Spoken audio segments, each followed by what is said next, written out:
lot of things to do, a lot of information that we are trying to share with the community.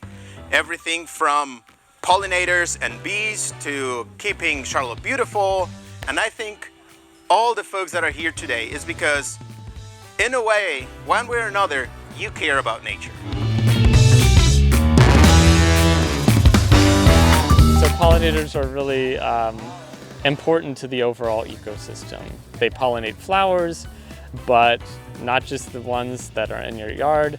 Most species of plants in the United States, from your trees to a lot of the stuff you see, bushes and things like that, are reliant on pollinators to reproduce. So without pollinators, without pollinator conservation, the overall ecosystem is harmed in a pretty major way.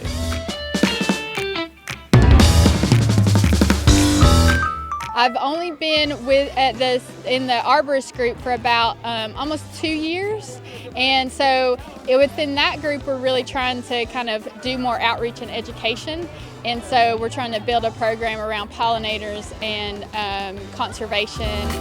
So I think we built our first pollinator garden, I want to say in like 2018. At that time, I was the horticulturist with the city, and so someone reached out to us and asked us if we could plant a pollinator garden at Old City Hall. So that was our very first one. If we all can start putting in small pollinator gardens in our windowsills and in our front and backyards and our businesses and our communities, we'll start gluing back together those fragments of habitat and provide pollinators a highway to live out their life cycle, to migrate across the state. So who knows what is the only group of plants that the monarch butterfly eats?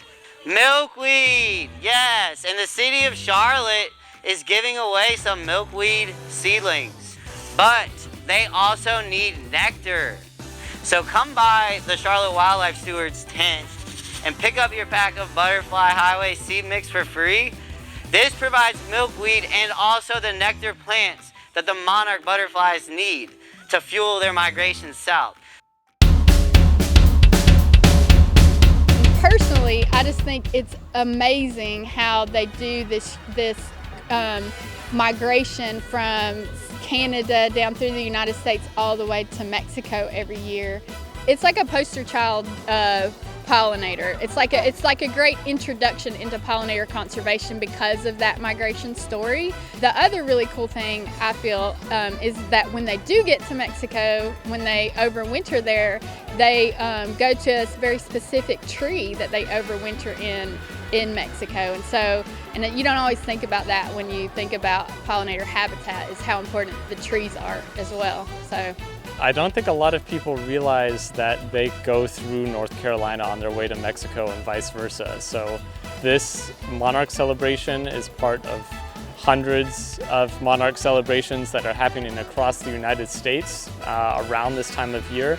And that speaks to just the significant impact that the monarch butterfly has across the United States, that so many communities see monarch butterflies as part of that migration in Mexico. So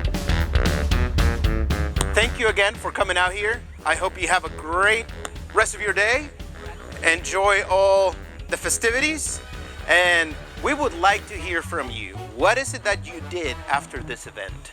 The biggest impact is to hear from people, hey, I planted 3 of these plants that you gave me, I planted some of these seeds outside my house, and now I have butterflies, now I have caterpillars, because that's the impact that you have in this community. So thank you for coming out. I really appreciate it. Have a great rest of your day and enjoy.